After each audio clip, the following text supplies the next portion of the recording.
This is College Talk with Dean Aldemaro Romero Jr., a weekly program exploring the lives and work of the people of the Weissman School of Arts and Sciences at Baruch College. Hello, everybody. Dr. Stephen Gosnell is a native of Landrum, South Carolina. That's right. And he obtained his bachelor's degree in biology from Clemson University in South Carolina, 2 master's degrees and a doctorate from the University of California in Santa Barbara. And today he's an assistant professor in the Department of Natural Sciences at the Weissman School of Arts and Sciences at Baruch College, City University of New York. Welcome to College Talk, Dr. Thank you so much for having me.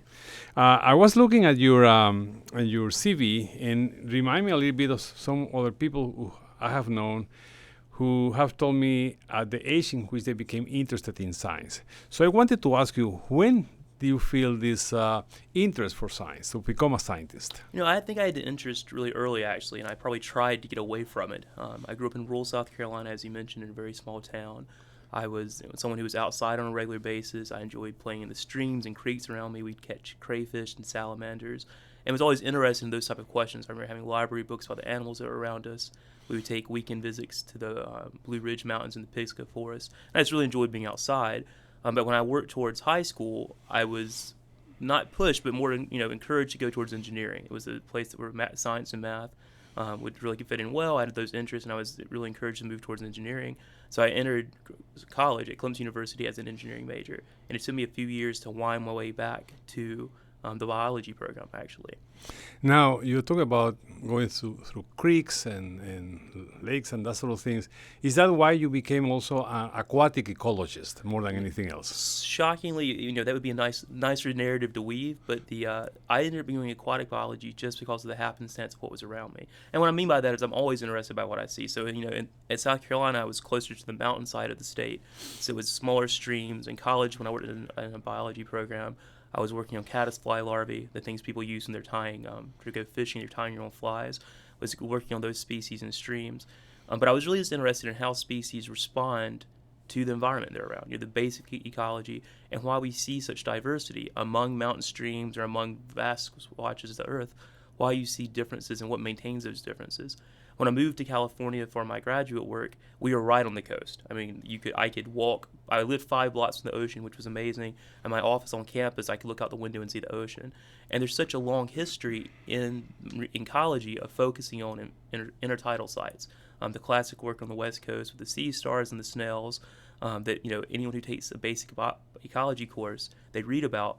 That was my backyard. So I spent my first year in graduate school going outside and seeing what was there and just really immersing myself as a naturalist again, and realized that it would be a shame while I was there not to work in that system, to take advantage of it, and to really see what I could do there. And I think as a result of that, I've really developed this interest in aquatic systems in general, going from streams and rivers all the way down the larger rivers and streams to the ocean. So most of my work is focused now on coastal systems, estuaries, places where the ocean meets the land. And where we can start thinking about these really diverse communities that really provide a lot of resources for us. And that's one thing that brings me to that area is the ocean provides us with food, it provides us with resources. It's extremely diverse. We can work in it very easily. So it's a great place for an ecologist who wants to match up basic ecology questions and applications to try to put their work together. Now, you talk about being a naturalist and all that, but by looking at your resume, I don't think you study, and that's my impression, correct me if I'm wrong, organisms just for the sake of them. I think you have had a lot of interest and emphasis on conservation biology, on issues of restoration ecology, and all that sort of things. I'm correct in that interpretation? No, that's correct. One thing I really enjoy about being an ecologist is it lets you ask questions in a lot of different ways. So everyone gets into ecology. When I have students working in my lab, when they take ecology courses, they get into it because they like being outside. If it's a marine biologist, the classic, I work with marine mammals, that's just something you did, it's the classic example, or someone who wants to have a chance to be outdoors and see the environment, we all kind of get into it to get our hands dirty in some ways. But there's so many questions that we can't answer with that type of analyses, that we need to take advantage of data that's been collected over the years, or we need to look at larger resources such as satellite imagery or something. So half my work is hands-on science. Half of it is thinking about these bigger scale questions, such as what drives diversity among different continents with rainforest, what drives diversity from a modeling perspective, so it brings in statistics and big data analysis. And then even from that perspective, you can push all that together to ask conservation questions. And I think there really is a benefit and a necessity for us to think about questions that matter. It's one reason I've pushed my research more towards organisms that, even though you don't study them for organism's sake, possibly like an echologist or someone who focuses on a certain species, you can really say there's certain organisms that provide so many services to us. How do we protect them, and how do we protect the places they live? And you can use all your resources as an ecologist to ask those type of questions. So the conservation stuff, really, I don't consider it separate from the basic ecology questions, because they're so matched up together. The places that have the most diversity are the places that are the most threatened. Mm-hmm. So we have to look for ways to merge that to those types of research. Do you agree with those who say that conservation biology is a science about crisis? Oh yeah, no, I teach conservation biology here, and I always start off the first day of class telling students that it's different than ecology, which is different than biology, and that conservation biology is a value-laden, crisis-driven field. If you look at the history of the field, it arose as an independent study because of the realization that there were multiple parts of the Earth, coastal systems, marine systems, terrestrial-based systems, that were in trouble, that had a lot of issues, and that we needed to use science to address those. So I don't think there's any need to shy away from the fact that there's major parts of the Earth that we've impacted as people, that we've changed, and not that it's good or bad that we've changed them. People need resources, people need food. That's obviously something, those human-driven needs are extremely most important. But having students understand that we need to conserve these systems because of what they provide to us. And that's why here we tie conservation and biology together with sustainable development. They don't have to be competing needs, how do we develop this versus how do we protect it? We have to protect it in order to have the resources, not just for us or for our children, but for generations to come. I mean, it's a public trust, I think. And I think it's good for students and the public to realize that you have to think about nature that way, and we have to transition that direction. Now, one of the areas in which you also have specialized is what is called restoration ecology, which can be amply defined as trying to get things to bring things back to where we think they were. So. And that brings me a couple of questions. One is, sometimes we really don't know how things were before. That's number one question. And number two is, given the loss of a species that we have already witnessed, the introduction of exotic species that seems to be in many cases impossible to eliminate, and even major global crises like climate change. Do you think that there's real hope for restoration ecology as having a future in our horizon? I think restoration ecology is an ideal. We'd love to get systems back to where they were, but that's not always possible. For a number of reasons you've already said, we don't always know where they were, so we don't even have that ability. We don't have the means to push systems back. There's this idea of a tipping point in ecology, that if a system is degraded and degraded and degraded, it eventually changes, and you can't necessarily just reverse the factors and it goes back. It settles into what we call a new steady state. So we can't always push it back to exactly where it was. And then, just as I said before, some of these changes have happened because we've made changes to the land. I mean, here in New York City, we've reclaimed, you could argue, or taken away, you could argue, multiple acres of coastal systems. We've filled in our coastal systems, made new land that we now depend upon, and there's obviously not a push to give that back to the ocean. But we can think about what these systems provided, what they looked like, and try to bring them back. And it brings up really interesting questions. Some of these invasive species that we have, they provide services too. So how do we balance getting rid of invasive species and making sure we replace the things they're doing now with native species? There's a whole area of ecology that's focused on novel ecosystems, admitting and just taking it that we've changed these ecosystems and we have to work with what we have now. But I think the ideal of restoration ecology, that we should try to protect sites and restore them where we can, is a good one, and it's one that needs to be a baseline that we measure ourselves against. But we have to think about it in terms of the species that were there, the things that we need, and then what can we really do right now? You have to, it's a very complicated question. Now you're talking about novel ecosystems. There are people who will argue, well, why bother? Because if you look at the history of life on Earth, things has been changing all the time. there have been a lot of huge extinctions taking place through the times. There are normal extinctions also taking place all the time. We are dealing with big fires, which is part of the ecology of many temperate forests, etc., etc. What would you say to those who say, why bother if things are changing anyway? I think ecological systems, those communities are always changing, and it's very important for people to realize any evidence we have these systems are changing has to be measured against the fact they've always changed. We've always had fires, climate has changed over the millennia, species always go extinct. We know these things have happened, and that's the background scientifically we have to measure things against. At the same point, we have to look at the rate of change, and that's what's concerning now. So species have always went extinct, but now the data suggests they're going extinct in a much, much quicker pace than we've seen at most other times in the history of the world. Fires have always been a part of natural systems, but we have changed fire regimes. So now when they occur, they happen less frequently and oftentimes are more severe because we prevent them from happening, and things build up and build up and build up in the system. And then when a fire runs through, it doesn't have the same impact it would have had without human impact. So it's good to realize that change is always occurring, but we have to think about the rate of change. Is the climate changing faster than we've seen in the past history? Are animals disappearing faster than we've seen in the past history? Are natural systems changing at a different pace? And a lot of the evidence now suggests that we have had major impacts, and there's impacts we can see. We fish, we take resources. There's things that we're very clear that we do to systems, and there's things that we're still figuring out that we do. And that's where ecologists and conservationists really have to work together to help educate the public and to help ourselves understand what we need to be doing research on. Where can we make the biggest dent into a system in terms of conserving it and restoring it?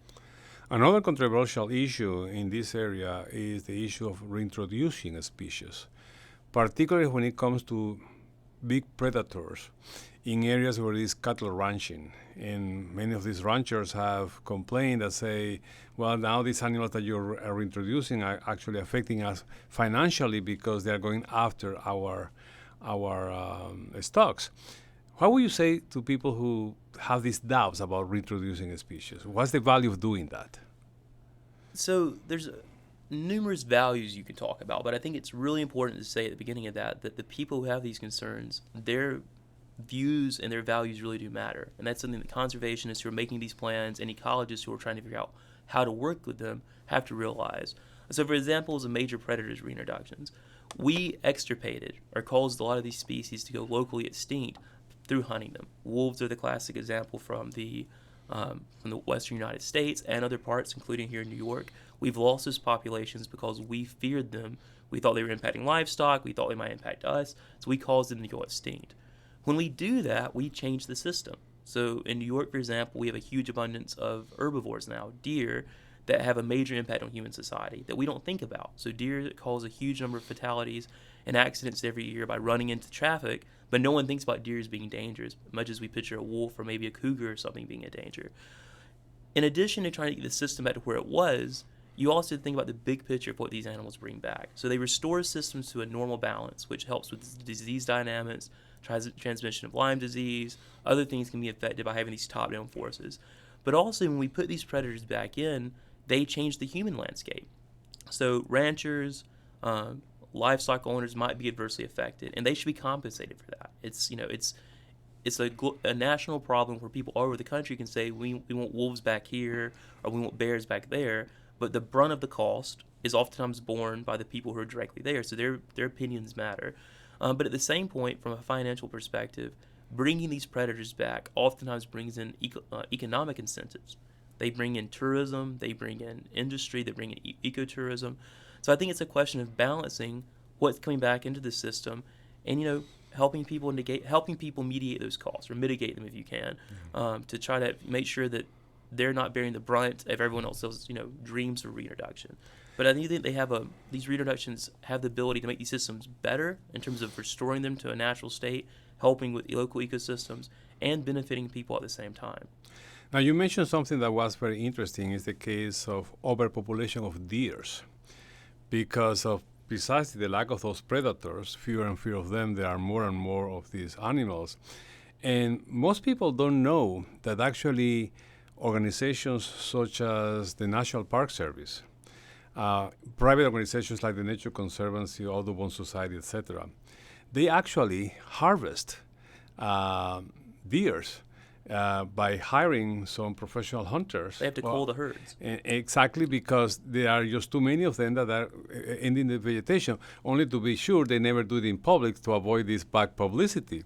But that tells you to what extent, because of the modifications we have created in the environment, how much of intervention we have to do, even in protected areas, with animals that seems to be totally right. We picture it as this is the system we know. So we picture deer being everywhere. We don't realize the impact they have on rivers, on stream erosion, on the native vegetation.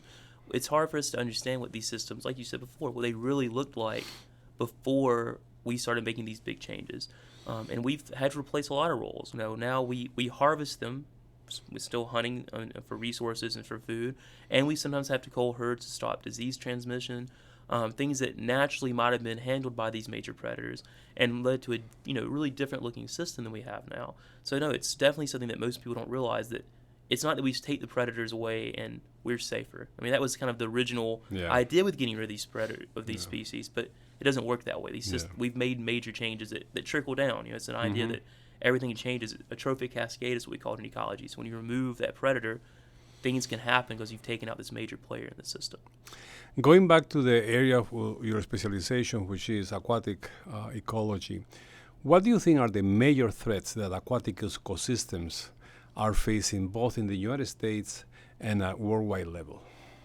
I mean, there's a number of them, and that's true for any type of system. So you have global issues such as climate change, and climate change is what's been called the forgotten friend, or is ocean acidification. So for an ocean level, as we have the climate changing, that changes the concentration of gases in the atmosphere, and the ocean actually absorbs gases at a different rate, so as it re-equilibrates.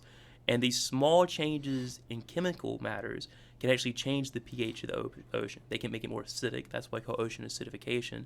And there's evidence on our coast, on the East Coast and on the West Coast, that that's having major impacts on organisms. There's animals in the ocean that depend upon various type of compounds and minerals they can pull out of the water to build shells. We've all seen oysters or snails before they build these shells.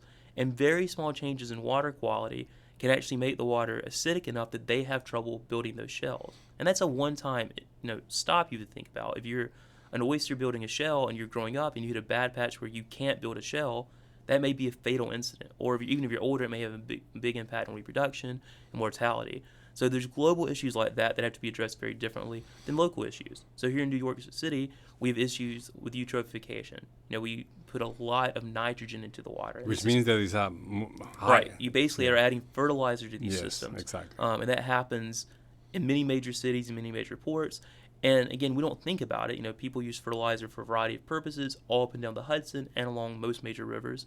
And when that fertilizer gets into the system, it changes the competitive balance. So organisms that might not have been as common explode in numbers. You can have algal blooms and other things occurring. And then when those animals die, they can cause other changes in the system. They can cause lack of oxygen. We can have hypoxic, which means low, or anoxic, which means no, almost these dead zones where there's no oxygen. And people, it's hard for us to picture that. I always talk to my students about, we don't picture a fish being surrounded by water but not being able to breathe. But there's gases that are dissolved in that water that they need to survive. So we can have these zones of water that don't support life. They don't support life as we know it. So runoff, pollution is a major issue. We deal with that here in New York and elsewhere. On the global level, you have climate change. And then there's a host of other issues. We overharvest. I think it's well established that if you look over the past 50 years, we've worked our way down the food chain in terms of what we eat and what we call it now. We now market fish differently, because 50 years ago, fish that would have been thrown back into the water, we now consume those on our plates because it's what's left. There's evidence we've actually changed fish populations in terms of how fast they age, when they're sexually mature, how much we get out of these systems by fishing. So it's the classic pollution, overharvesting, and then global issues that really impact aquatic systems. And it's the same set of issues for terrestrial systems, but they look different. And that's one thing, we don't live under the water. So it's hard for people to really visualize what's going on and how we impact these organisms unless they really think about it, because it looks different than what we see here on land. So let me ask you a question. Feel free to take a few seconds to answer it because it may be kind of It's a hard one. a curveball I'm Okay. throwing at you. Given all the challenges that we're facing from an environmental viewpoint, should we be just concerned or should we be alarmed by what's going on? I think those are definitely graded responses, and it depends upon the person how they would take how they think about these questions. I am still an optimist. I think we've definitely seen improvements in local conditions here in New York, improvements in protection across the United States. There's been improvements globally in accords and compacts among nations to limit fossil fuel emissions and things. So I think we see the potential to respond to these issues.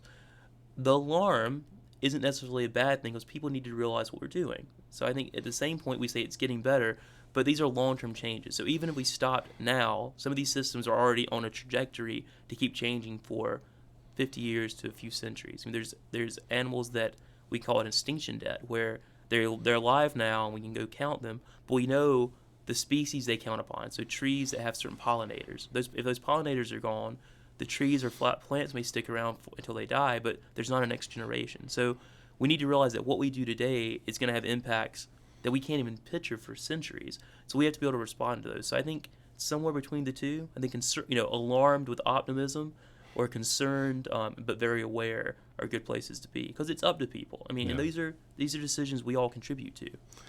In the last few months, we have been reading in the media that there have been two major international agreements to protect the world's environment. One was the Paris Accord, that was a landmark because I think it's the first time that all of the countries in the world accepted to have somewhat agreed on what to do and what to do about that. And the other one is a more recent one that probably got less publicity, but had to do with the control of the refrigerant gases used in air conditioning and all that. Even some people argue it's going to be even more impactful in a positive way than the Paris Agreement. Despite all these efforts, despite all these international agreements, do you think it's too late or we can mitigate what's going on? So I think in some ways that's a human-centered question. And that's important to realize. I think it's fair to say we're not going to destroy nature. Nature will evolve and adapt to these changes we've put out. The question is, what is the world going to look like? And what do we want the world to look like in 100 or 200 years? I think we've passed the point where the world is going to look different. We're going to have changes in sea level. We're going to have changes in species diversity. We're going to have changes in ecosystem services, what we can get from these systems. We may see changes in global climate patterns. So we're going to see changes at this point. The question is, how much of a change are we willing to accept, and where do we put ourselves in that pathway? So I think it's worth making these changes. I think it's definitely the right direction because we can still impact the long-term progression and slow down or reduce some of the extreme negative consequences. But I think it's pretty important to realize that the questions we're asking don't need to be framed as how do we protect the environment or how is it going to respond, because there are going to be extinctions and diversity changes. But the question is really, what do we want it to look like? And where do we want to live? Where do we want our future generations to live? Because something will be alive. I'm not of the opinion that we're going to destroy all of nature. That's not going to happen. But it's what type of environments do we want to have to see? What do we want to see when we look out the window? What do we want to deal with when we think about food crises and disease epidemics? And those are questions that we influence through these accords, through these agreements, and through these major changes we make as nation states and as individuals. It really does run the gamut about how we can impact these systems. So we need to reframe the discussion as how do we protect our interest and our future, as opposed to it's our future, it's what we need now versus nature. That's not the mix. It's not the dichotomy we should be presenting to the public. Now, many people view scientists as kind of these nerdy, isolated people in their labs that only talk to their peers or give lectures. But actually, you have been visiting schools and talking to school students.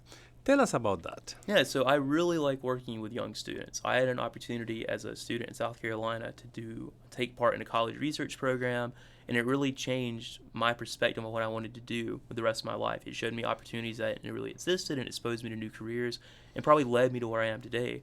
So I really like having the chance to, to work with students, and whether it's through career days and just chances to let students see what scientists do and realize we're not all nerdy and never leaving the building.